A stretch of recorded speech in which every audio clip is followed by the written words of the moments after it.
बिस्मिल्लाहिर्रहमानिर्रहीम अस्सलामु अलैकुम अल्लाहुम्मा सल्लि अला मुहम्मदिन व अला आलि मुहम्मद कमा सल्लैता अला इब्राहीम व अला आलि इब्राहीम इन्नका हमीदुम मजीद अल्लाहुम्मा बारिक अला मुहम्मदिन व अला आलि मुहम्मद कमा बारकता अला इब्राहीम व अला आलि इब्राहीम इन्नका हमीदुम मजीद।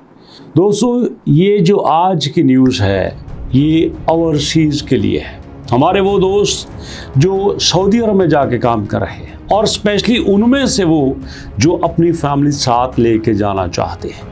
लेकिन प्रॉब्लम ये है कि पहले जब भी कोई सऊदी अरब में काम कर रहा होता था तो अपनी फैमिली साथ लेके जाता था तो उसको वहाँ पे जितने भी अफराद उसकी फैमिली बन के साथ जाते थे उनका 400 रियाल तक पे करना पड़ता था।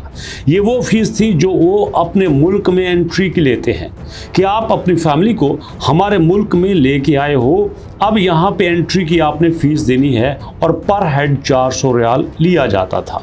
अब उसके बाद आप कहाँ पे रहते हैं उसका किराया आपको पे करना पड़ता था। जो चीज़ खाते हैं लाजमी बात है वो आपने ख़रीद के खानी है, बट जब आपने उनके मुल्क में दाखिल होना है तो उन्होंने आपसे 400 रियाल ले लेना है। अब जुल्म ये भी होता है कि अगर कोई फैमिली मेंबर किसी काम करने के काबिल है, अब एग्जांपल के तौर पर हमारे एक दोस्त हैं, वो सऊदी अरब में बड़ी देर से जॉब कर रहे हैं, उनकी शादी हुई, वो अपनी बेगम को साथ लेके चले गए। उनकी वाइफ भी पढ़ी लिखी थी, बहुत अच्छी टीचिंग कर सकती थी, लेकिन उनको साथ टीचिंग की इजाज़त नहीं थी। क्यों? क्योंकि वो उनके फैमिली मेंबर बन के साथ आई थी। उन्होंने साथ मिलके कमाना तो दूर की बात, बल्कि उनका 400 रियाल पे करना पड़ता था। लेकिन अब ऐसा हुआ है कि जिन अथॉरिटीज़ ने ये फैसला किया है, लेबर मिनिस्टर ने फैसला किया है, सऊदी अरब की गवर्नमेंट ने फैसला किया है, अब उस फैसले के जवाब में उनको कहा जा रहा है कि हाज़ा फ़िरऔनुल असर, ये वक़्त के फ़िरौन है, the most worst decision of all time. ये उन्होंने सबसे बुरा फैसला किया है कि भैया खारजियों को वहाँ पे काम करने की इजाज़त दे दी गई है। वहाँ पे बाहर वाले लोगों को खारजी कहते हैं, जो उनके अपने हैं उनको वतनी, बाहर वालों को खारजी, क्योंकि वो समझते हैं कि जब बाहर के लोग यहाँ पे आके काम करेंगे तो हमारे लिए तो नौकरी ख़त्म हो जाएगी। अब इस फैसले की शदीद मजम्मत की जा रही है।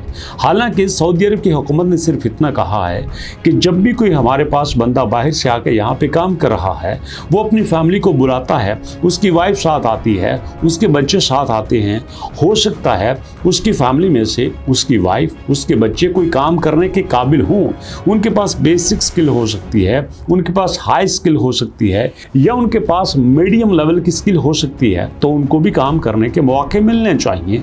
और सिर्फ उन्होंने ये कहा है कि भैया अब वो साथ काम कर सकते हैं।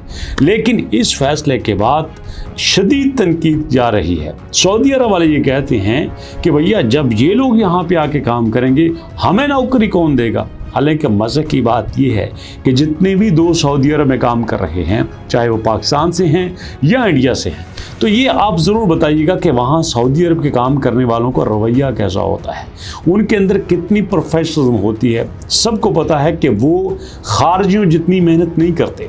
एक काम में पाकिस्तानी मेहनत कर रहा है, इंडियंस मेहनत कर रहे हैं, बंगाली मेहनत कर रहे हैं, उस काम पे सऊदी अरब वाले इतनी मेहनत नहीं करते क्योंकि उनको लाविश लाइफ में रहने की आदत हो चुकी है। और दोस्तों, ये अल्टीमेटली हमारे लिए बड़ी खुशी की बात है कि जो दोस्त वहाँ पे रहते हैं अपनी फैमिलीज़ को साथ लेके जाते हैं, और वो अपनी फैमिली में से भी अगर कोई स्किल पर्सन है तो वो भी वहाँ पे काम कर सकता है। लेकिन यहाँ पे एक मज़े की बात ये भी है कि 400 तो आपने पे करना ही करना है, साथ आप काम करते हैं, क्या ये सादा सादा हो जाएगा? ऐसा तो नहीं होता कि जब आपने काम करना होता है आपको उनके सारे डॉक्यूमेंट्स पूरे करना पड़ता है, अकामा वगैरह लेना पड़ता है, वीज़ा वगैरह लेना पड़ता है। तो ऐसी सूरत में जब आपको फैमिली मेम्बर होने की वजह से काम करने की परमिशन दी गई है तो काम करने की परमिशन किसके एवज़ मिलेगी? क्या उसके एवज़ आपको कोई ख़ास लेटर लेना पड़ेगा, सर्टिफिकेट लेना पड़ेगा, वीज़ा लेना पड़ेगा, अकामा बनवाना पड़ेगा, या कौन सा अथॉरिटी लेटर जारी करवाना पड़ेगा? ये डिटेल्स अभी आना बाकी हैं। लेकिन इस वजह से जो हमारे पाकिस्तानी हैं, इंडियंस हैं, बंगाली भाई हैं, उनमें तो बड़ी खुशी की लहर दौड़ी है कि चलो भाई हमारी फैमिली साथ जाएगी, वो भी थोड़ा बहुत काम कर सकेगी, इस तरह हमारे पर बोझ नहीं होगा।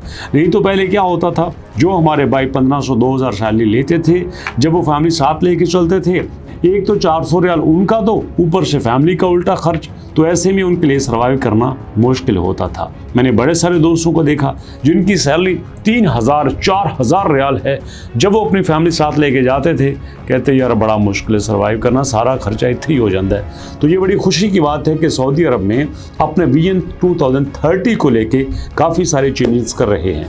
तो ऐसे में मेरा ख्याल है कि जो भी आपके मुल्क में आता है उसको काम करने के मौके होने चाहिए। एवं ही दूसरे मुल्क तो दूसरी जगह से स्किल पर्सन नहीं बुलवाते, बेशुमार लोग दूसरे मुल्कों से बुलवाते हैं कि यार आप ज़्यादा स्किलफुल हो, आप यहाँ पे आके काम करो, हम आपको ज़्यादा सैलरी लेंगे। इस तरह वो मुल्क तरक्की करता है और जिस मुल्क से लोग जाते हैं उनको रेमिटेंस आता है, उनको भी फ़ायदा होता है। तो दोस्तों ओवरऑल ये अच्छी न्यूज़ थी। कैसी लगी न्यूज़ अपने फीडबैक जरूर दीजिएगा। मुलाकात करेंगे नेक्स्ट वीडियो में, तब तक के लिए अल्लाह की अमान।